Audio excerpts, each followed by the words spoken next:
Olá pessoal, sejam bem-vindos a mais um programa Conheça Mais. Hoje nós vamos receber o Luiz Coimbra. O Luiz é coordenador de RI da Alupar.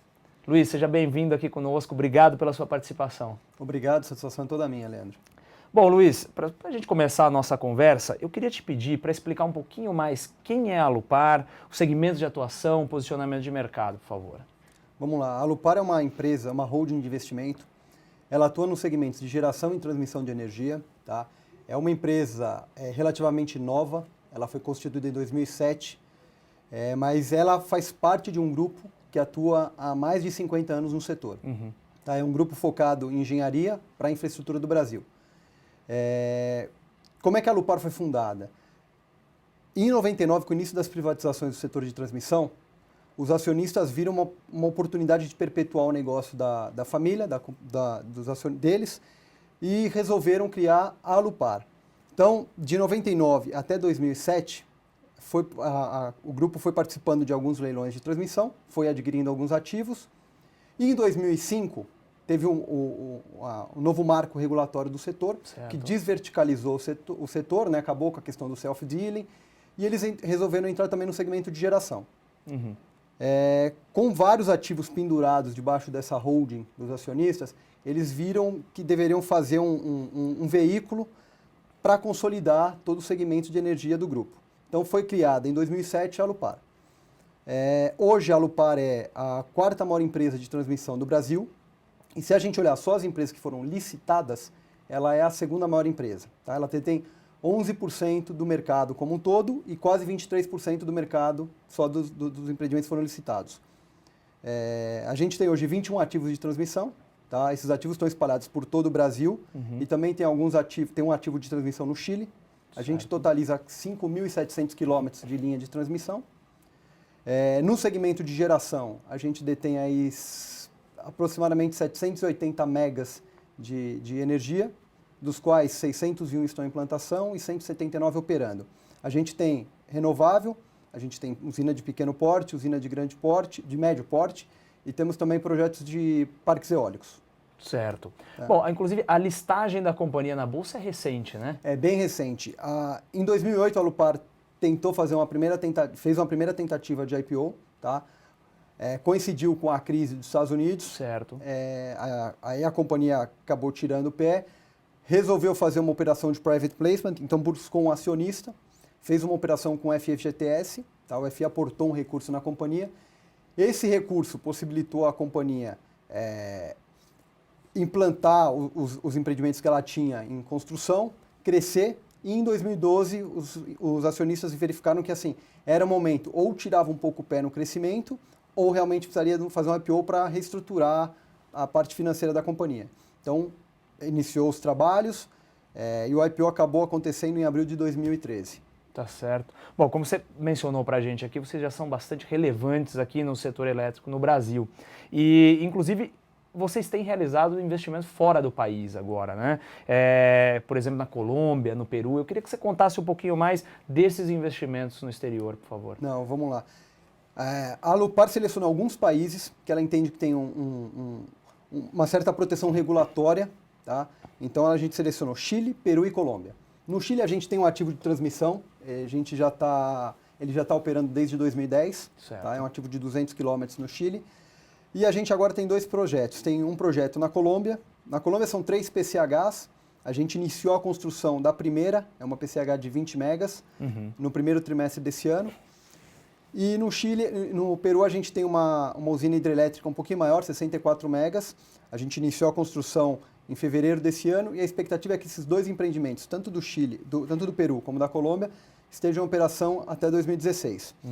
Aqui é importante, Leandro, a gente ressaltar que o que a gente está vendo para essa expansão internacional? A gente está tendo rentabilidade lá fora superior à rentabilidade que a gente está vendo no Brasil. Certo. Tá? Alguns desses países, os projetos têm receita em dólar. Então você consegue um custo de captação muito mais baixo do que no Brasil. Então você acaba tendo um retorno do projeto melhor do que aqui no momento. Certo. Bom, mas e aqui no Brasil, Luiz? Perdeu a atratividade o investimento do setor elétrico? O que a gente pode esperar para vocês com relação aos próximos leilões? Tá, Vou falar um pouquinho de cada um dos segmentos. Tá? Vou falar primeiro de transmissão. Eu acho que no segmento de transmissão, a Alupar mesmo ficou 2 anos sem ganhar um leilão. A gente tinha ganhado um leilão em 2011, passou 2012 e 2013 sem ganhar nenhum leilão. O WACC regulatório estava na casa de 4,5%. Então você entrava num projeto com retorno de 4,5%. O custo de captação no Brasil, mesmo que seja via BNDES, é um custo ainda alto, né? O custo de dívida. Então a gente acabou passando 2 anos olhando todos os projetos, participando dos leilões, mas acabamos não ganhando nada. Esse ano foi revisado esse WACC regulatório, ele saiu de 4,5%, foi para o patamar de 6,5%. A gente ainda não acha que é o melhor dos mundos, tá? Comparando com outros setores. Mas isso é uma taxa real? É uma taxa real. Tá bem. Mas a gente acredita que voltou a ter atratividade. Se você consegue fazer um projeto com o teu investimento for um pouco abaixo do investimento previsto pela ANEEL, você acaba conseguindo ter um retorno um pouquinho atrativo.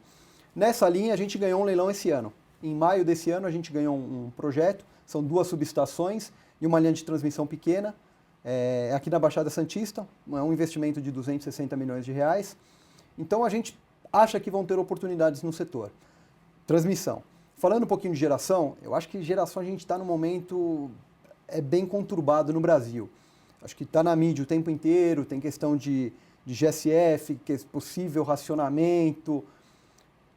Existe uma expectativa de investimento. Se a gente olhar o plano decenal, que é um plano que o Ministério de Minas e Energia solta através da EP, o último plano decenal que é público prevê um investimento na ordem de 260 bilhões até 2022, para o setor como um todo, tá? Transmissão e geração. Desses 260 bilhões, 200 bi são voltados para o segmento de geração. Então, assim, é um número 3,5 vezes superior ao investimento que vai ter em transmissão. Então, provavelmente vão ter diversas oportunidades. Eu acho que a companhia vai continuar fazendo o que ela vem fazendo desde 99, 2000. Ela vai olhar todos os projetos e tendo rentabilidade. O importante é ressaltar, a Alupar tem uma disciplina financeira, então o projeto tem que gerar valor para a companhia. Então, o setor hoje, no Brasil, tem potencial, tem muita coisa para ser feita no setor de energia, infraestrutura como um todo no Brasil, e a gente acha que vão ter oportunidades boas. Ótimo, ótimo. Bom, focar um pouquinho nos resultados de vocês, né? Vocês divulgaram o resultado não tem muito tempo. Queria só que você comentasse aqui em grandes números o que você acha que foram os principais destaques e o que a gente pode esperar para esse ano. Tá. Dar um parecer geral para vocês, o faturamento da companhia no semestre, olhando o primeiro semestre de 2014, foi em torno de 650 milhões. Tá? Ok. A gente tem um EBITDA superior a acho que 540 milhões no semestre.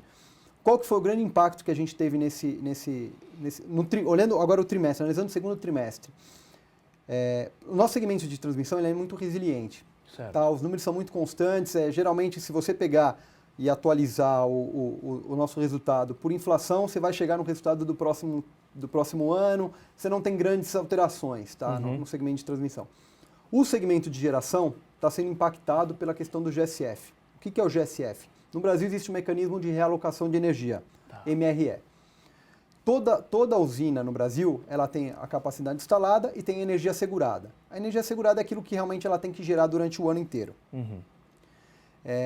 O que vem acontecendo? As usinas como um todo estão gerando menos do que... É como se elas tivessem que gerar 100%. Elas estão gerando menos que isso.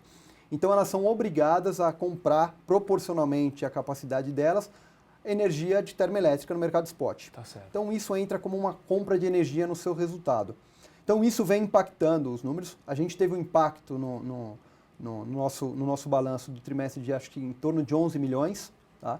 Mas quando a gente olha o semestre, a gente fez uma estratégia de sazonalização. Certo. Então a gente tem um ganho no segmento de geração também. Provavelmente, terceiro trimestre deve ter GSF, acho que as geradoras como um todo devem ter impacto. Isso é um pouco mitigado no nosso balanço, porque a gente quando olha o consolidado, o nosso EBITDA proveniente de transmissão é em torno de 85%. Certo. E geração é 15%. Então, isso ainda é mitigado. Mas a gente tomou algumas medidas para mitigar isso. Então, a gente fez alguma compra de energia, a gente comprou 6 megawatts médios, A gente tem a entrada da primeira turbina de Ferreira Gomes, tá? Que deve acontecer, está bem próxima, acho que nos próximos 10, 15 dias. Que é um novo projeto de geração. É o maior projeto de geração que a Alupar tem hoje. Tá? É um projeto de 252 megas no Amapá. Certo. A energia, a gente vendeu a energia no mercado regulado, no leilão, tá? Só que a entrega dessa energia é a partir de janeiro de 2015.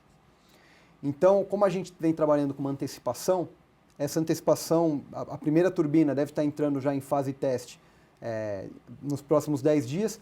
Nessa fase teste, tudo que você gera, que você entrega no sistema, você já tem faturamento.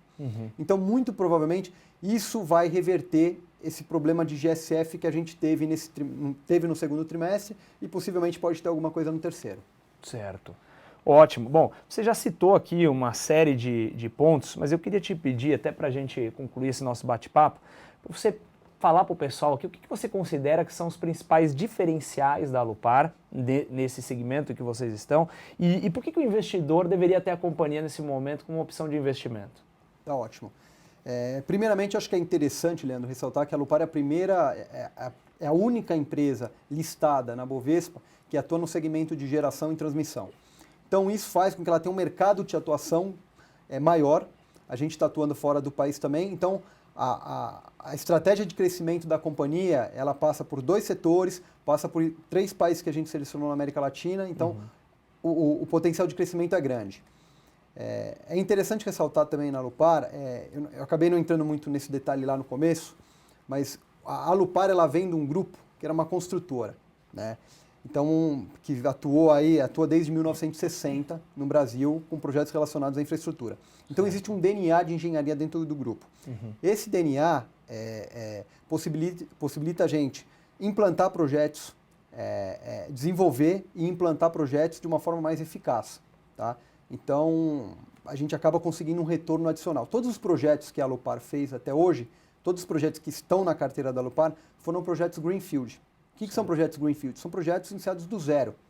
E ele tem um prêmio em relação a... Quando você faz uma operação de M&A, um projeto Greenfield tem um prêmio em cima disso, que é um prêmio atrelado ao risco da implantação do projeto, da execução. Então, eu acho que isso é um diferencial relevante na companhia. Olhando um pouco números, a Alupar é uma empresa que ela distribuiu um bom dividendo, distribuiu 350 milhões de dividendos esse ano referente ao ano passado. Certo. Deu um yield aí próximo a 10%.